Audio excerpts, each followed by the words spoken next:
The safe sat untouched for 6 years. Federal law gave the FBI exactly 24 hours to log every item inside it. That deadline came and went on August 9, 2019. And what happened to those items has never been explained. Not to Congress, not to the American people, not until today. Senator Cory Booker walked into the Senate Judiciary Committee hearing room carrying a single folder. Inside that folder were 3 documents that would turn a routine oversight session into the moment FBI Director Kash Patel froze on live television in front of the entire country. To understand why this moment hit so hard, you need to understand who was holding that folder. Cory Booker spent 7 years as mayor of Newark, in a city where the gap between what police departments say they do and what they actually do was never theoretical. It was his daily reality, Stanford, Oxford as a Rhodes Scholar, Yale Law. Over a decade on the Judiciary Committee, he knows exactly what a chain of custody log is supposed to contain, and he knows exactly what it means when a federal agency cannot produce one. For 8 weeks, Booker's office had been quietly pulling on one thread, and he was about to hand the entire country the other end of it. The first hour gave nothing away. Patel handled budget questions and counterterrorism statistics with the practiced ease of a man who had survived a dozen hearings like this one. He checked his watch at the 50-minute mark. He looked comfortable. He looked like someone who expected to walk out of that room having given away nothing at all. Then Booker opened his folder. Director Patel, he began, his voice calm but carrying that specific weight that comes from someone who has spent a career inside institutions where these gaps are never accidents. I want to ask you about something very specific, the chain of custody documentation for items seized from Jeffrey Epstein's personal safe during the search of his Manhattan residence in August 2019. Patel nodded, almost relaxed. The 2019 search was part of the comprehensive investigative effort following Mr. Epstein's arrest, he said. The importance of that search was not just where it happened, but what it represented. Epstein's Manhattan residence was not an ordinary crime scene. It was the center of a federal investigation involving years of allegations, powerful connections, and evidence that investigators believed could reveal the full scope of his network. That is why every item removed from that location mattered. Every photograph, every document, every object, every single piece of evidence was supposed to leave a paper trail. Booker placed the first document on the desk without a word, a field report from the lead agent on that search. He read from page 4. The safe in the master bedroom had been opened, contents removed, secured, to be logged per chain of custody requirements. Time-stamped 3:40 p.m., August 9, 2019. Standard DOJ protocol requires that documentation within 24 hours, Booker said. Is that correct, Director? That is correct, Patel confirmed, his hands still folded, still calm. Then came the second document, the complete chain of custody log for that search, obtained 8 weeks earlier through a Senate subpoena. Every seized item listed, computers, hard drives, photographs, documents. Booker turned through the pages slowly, one by one, the sound of paper the only thing audible in the room. Reporters leaned forward, camera operators adjusted their zooms without being asked. He reached the last page, he set it down. Director Patel, there is no entry anywhere in this log for a single item removed from that safe. And here's where you need to remember why this matters more than almost anything else in Washington right now. Donald Trump's name has already surfaced inside Epstein-related files. That part is not in dispute. So ask yourself this: if items from that exact safe are missing from every federal record that exists, whose names were attached to them that made them worth losing, was it Trump again? Or was there someone else in that safe? Someone whose name has never been spoken in a hearing room? Someone powerful enough that records simply stopped existing the moment his name came up? Because the real question was never only about what was missing. It was about who benefited from that information disappearing. Epstein did not operate in isolation. His world included wealthy donors, influential figures, and people who had access most ordinary Americans never could. If those records mattered enough to vanish, what exactly was inside them? That question would hang over everything that came next.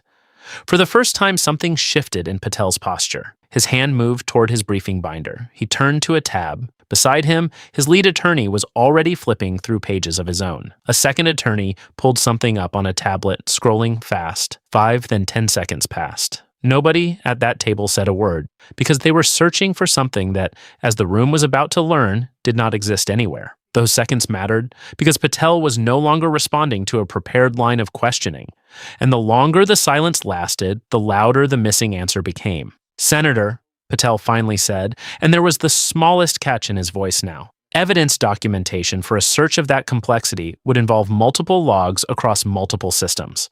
I would need to verify whether those specific items are recorded in a supplemental or parallel evidence management platform that may not be captured in the document you've referenced. Booker nodded slowly, almost gently, like a man who had been waiting his entire career for someone to say exactly that sentence. "I anticipated that response," he said, and he produced the third document, a sworn declaration from the FBI's own evidence management unit, submitted to Booker's office 2 weeks earlier.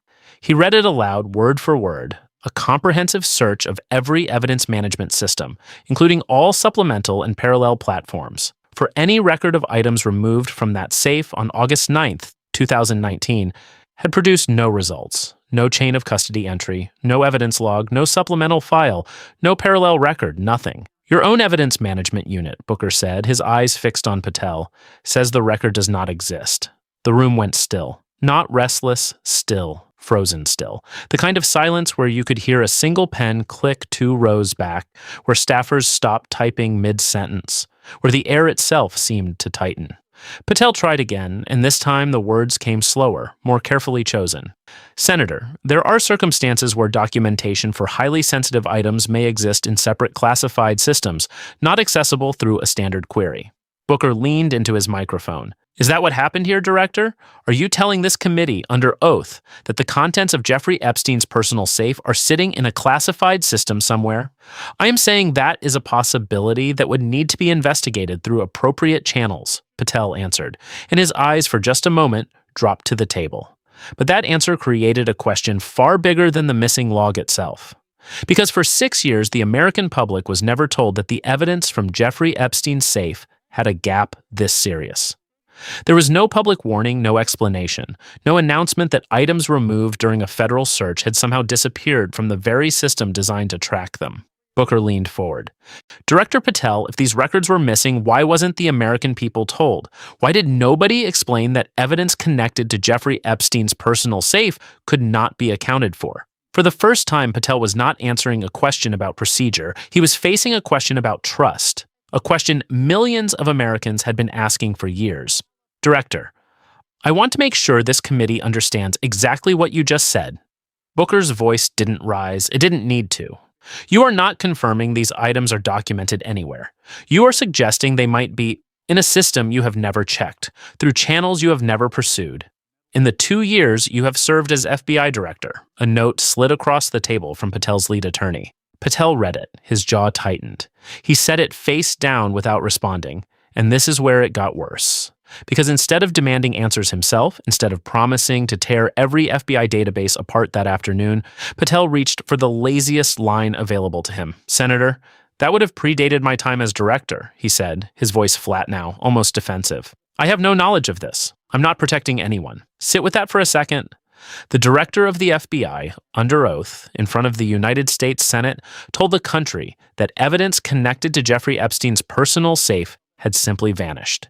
And his entire response was, "Not my problem, wasn't there, don't know anything, not protecting anyone, no outrage, no urgency, no commitment to find out by tomorrow morning." Just a shrug, dressed up in a suit. If a record like that disappeared on your watch, or even just landed on your desk, wasn't me really the answer you'd accept? Booker wasn't finished. He picked up all 3 documents and held them up, one at a time, for every camera in the room. The field report confirming the safe was opened. The chain of custody log with 0 entries for its contents. The FBI's own declaration confirming no record exists anywhere, in any system.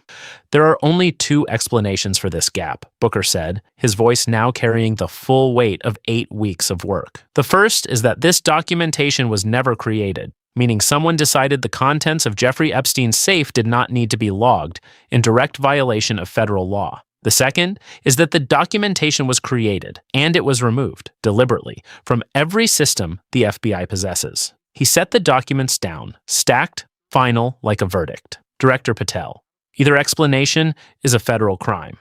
Then came the question that the entire hearing had been building toward. What was in that safe? The silence that followed lasted long enough that it stopped feeling like silence and started feeling like an answer. Reporters stopped writing, Patel's attorneys stopped moving entirely.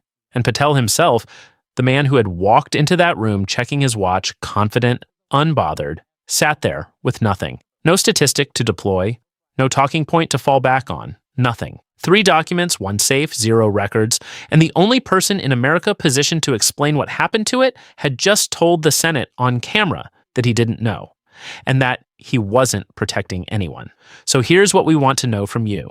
Do you genuinely believe Kash Patel had no idea what was inside that safe, that the records vanished long before he ever took office, and he's telling the truth about being completely in the dark? Or do you think a gap this massive involving evidence tied directly to Jeffrey Epstein would never have gone unexplained for 2 full years unless someone somewhere wanted it to stay buried, and wanted it to stay buried badly enough that even the director of the FBI was kept from asking?